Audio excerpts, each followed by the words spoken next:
Bonjour à tous. Bienvenue sur Africastat. Like, abonne-toi et active la cloche de notification pour suivre les croissances et les évolutions des pays africains. Merci pour ton soutien inconditionnel. Nous allons voir aujourd'hui la croissance du Gabon contre celle de la Guinée équatoriale. L'économie de la Guinée équatoriale est caractérisée actuellement par la forte production pétrolière de la Guinée équatoriale qui place le pays comme le troisième producteur de pétrole en Afrique subsaharienne. La production de pétrole et de gaz, portée par trois grands gisements offshore, Zafiro, Alba, Ceiba, a permis au pays d'avoir une croissance économique à deux chiffres depuis une dizaine d'années. Ainsi en 2001 sa croissance fut de 70%, et de devenir l'un des plus grands receveurs d'investissements étrangers en Afrique. La Guinée équatoriale est un pavillon de complaisance.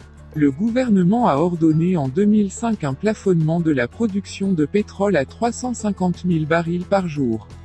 Le PIB par habitant du pays varie selon les sources mais compte parmi les plus élevés du continent.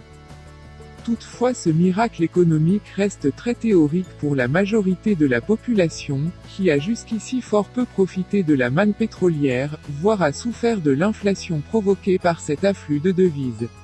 La santé publique, l'éducation et les infrastructures ont relativement peu progressé comparativement aux bons énormes du PIB par habitant. Le gouvernement est accusé par l'opposition de s'être emparé d'une partie des revenus pétroliers.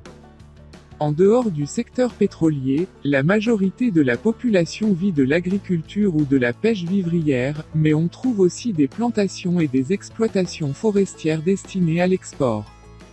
Les principaux produits exportés sont donc le pétrole brut, 90% des recettes d'exportation, le méthanol, produit à partir du gaz naturel d'Alba dans une usine sur l'île de Bioko, et quelques produits forestiers, bois exotiques, et agricoles, notamment le cacao. Le gaz naturel liquéfié s'y ajoutera dans quelques années. L'estimation 2009 du PIB par habitant place la Guinée équatoriale parmi les pays relativement riches. En 2014 l'indice de développement humain, IDH, le classe en 138e position sur 188 pays. Le pétrole constitue la base de l'économie équato-guinéenne. Selon le rapport de 2016 des Nations Unies sur le développement humain, la Guinée équatoriale avait un produit intérieur brut par habitant de 21 517 $, l'un des plus hauts niveaux de richesse en Afrique. Cependant, c'est l'un des pays les plus inégaux du monde selon l'indice de Gini et 70% des habitants vivent avec $1 par jour de. Le pays est également régulièrement cité par les ONG comme étant particulièrement miné par la corruption, ses élites préférant investir dans des hôtels particuliers luxueux en Europe. Au cours de la période 2015 à 2018, le PIB réel de la Guinée équatoriale a baissé de près de 29%, après 4 années consécutives de récession due à la chute des prix pétroliers et à l'absence de diversification de son économie. En 2017, dépendait des hydrocarbures pour 56% de son PIB, pour 95% de ses exportations et 80% de ses recettes fiscales.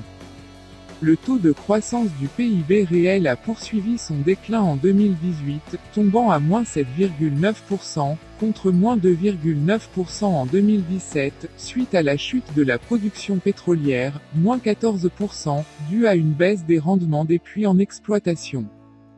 Le déficit budgétaire est estimé à 0,9% du PIB en 2018, contre 2,9% en 2017 et 8,6% en 2016, grâce à des réductions importantes dans les dépenses de l'État, investissements et fonctionnement conjugués à des efforts de recouvrement des recettes. L'inflation est restée modérée au cours de l'année 2018, à un taux estimé à 0,6%, contre 0,7% en 2017, principalement à cause d'une contraction des prix des produits alimentaires et des boissons non alcoolisées. Perspective, facteurs positifs et négatifs. Grâce à sa mise en œuvre de la stratégie de la CEMAC pour lutter contre les déséquilibres budgétaires et extérieurs dus à la chute des cours pétroliers, le solde budgétaire équato-guinéen s'améliore, ce déficit devrait se réduire à 0,5% en 2019 et 0,3% en 2020. Le taux d'inflation, projeté à 1,4% en 2019 et 1,9% en 202, devrait rester en deçà des 3% fixés par la norme communautaire de la CEMAC. Les croissances resteront négatives en 2019, moins 2,7%, et en 202, moins 2,5%, suite à une baisse de la production d'hydrocarbures et à des ajustements budgétaires. Le gouvernement compte sur des aides supplémentaires dans le secteur pétrolier pour relancer la production à moyen terme. La croissance devrait redevenir positive en 2021. Les efforts du gouvernement porteront sur l'assainissement du cadre macroéconomique, le renforcement des capacités humaines, notamment en matière de formulation et d'exécution des politiques publiques, la transformation de l'agriculture pour une diversification de l'économie, la relance du secteur des hydrocarbures, afin de profiter pleinement de l'embellie des prix sur le marché pétrolier. À l'instar d'autres pays de la CEMAC, la Guinée équatoriale fait toujours face à d'importants défis, 1. Le faible niveau des réserves, 2. La faible activité économique, et 3. Le manque de protection des groupes le plus vulnérables. Pour relever ces défis et préserver les acquis, le pays doit poursuivre la consolidation budgétaire dans le cadre des efforts coordonnés au sein de la CEMAC, sécuriser les dépenses prioritaires et entreprendre des réformes pour améliorer le climat des affaires afin de stimuler la croissance et la diversification de l'économie en partenariat avec le secteur privé. L'amélioration de la gouvernance reste également un défi, l'accès à l'information est limité, les procédures en matière de planification, d'exécution, de contrôle, de transparence et de responsabilité dans la gestion des finances publiques sont peu efficaces et, les institutions manquent de moyens et de systèmes, et le personnel qualifié est insuffisant pour la gestion administrative courante et l'exécution des politiques de réforme. Au cours de 2 décennies précédentes, les ressources pétrolières avaient permis à la Guinée équatoriale d'investir massivement dans des infrastructures de transport et d'énergie pour soutenir son développement. En cohérence avec les efforts communautaires des pays de la CEMAC, les autorités nationales semblent être disposées à mettre en œuvre des réformes supplémentaires en vue de promouvoir la croissance et la diversification économique. En 2019, elles réviseront le Plan national de développement économique et social, PNDES, de façon à accélérer la croissance hors pétrole. Le plan révisé vise à diversifier l'économie et à améliorer le climat des affaires.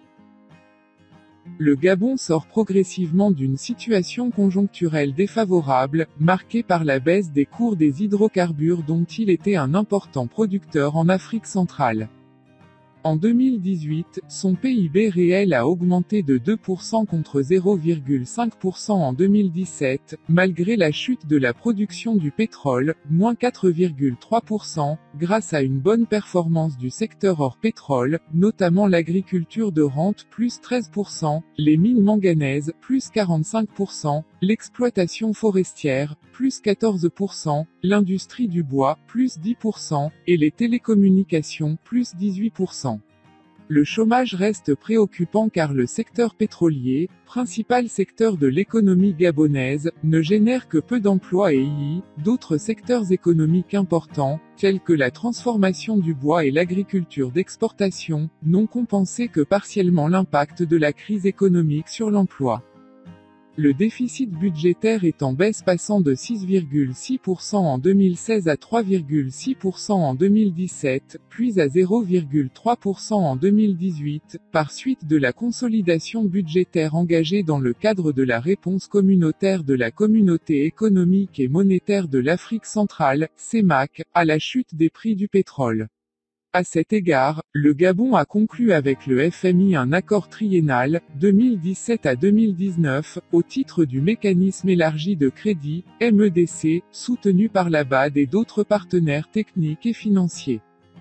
En 2018, la Banque centrale, BEAC, a resserré sa politique monétaire en augmentant son taux directeur de 2,95% à 3,5%. L'inflation est estimée à 2,8%, contre 3% en 2017, en dessous de la norme communautaire de 3%.